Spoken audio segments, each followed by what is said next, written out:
Now, for more on that first story, the coronavirus outbreak has devastated the world of live sport globally. However, different federations and associations have been hard at work looking for ways to return to action. Among those is a local mixed martial arts organization, the Extreme Fighting Championship, EFC. They've applied for approval to start hosting live professional MMA bouts.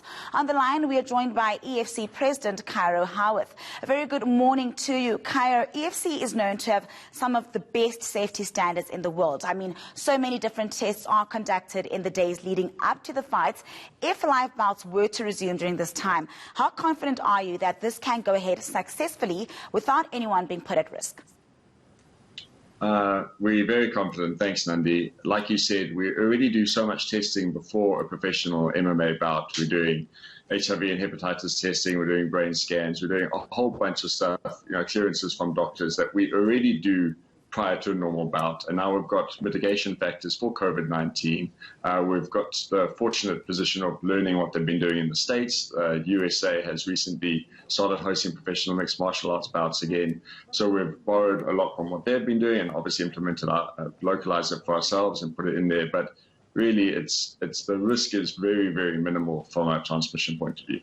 Now, you have contacted government and applied for this to happen. Who exactly was the application sent to, and have you been given any indication on when you will receive a response? So we sent through the application through to the Office for Minister Dlamini Zuma and also through to the Office for the Minister of Sport, Arts and Culture. So we've sent them both in. We got a response from the Sports, Arts and Culture just saying they have received the application and it will be put forward and they'll come back to us. We didn't get anything back from Dlamini Zuma's office yet, so we will be following up. And we're really hoping, I would say the case we put forward, really, the argument is there's no really reason that we shouldn't be given the authorization considering all the steps we've put in place. Now, what kind of measures would need to be put in place? Take me through what you and the EFC team have in mind and the changes that would then need to be implemented for this to happen.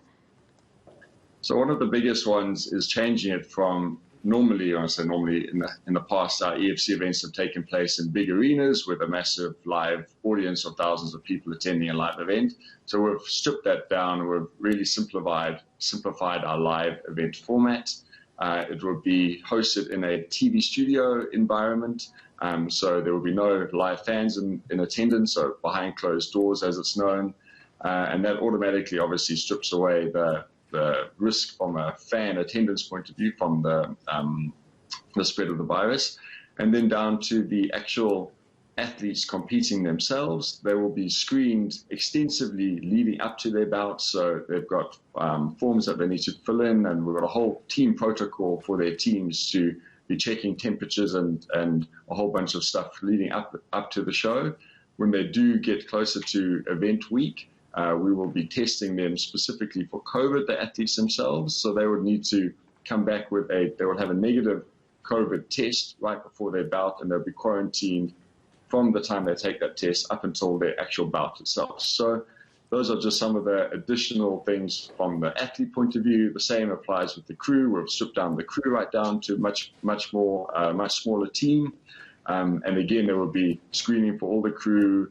And it will be a much more separate, much safer environment from a COVID transmission point of view. So really, there's not much more that we would be able to do, and there certainly would be doing a lot more than most other businesses and certainly most other sports or, even other television productions.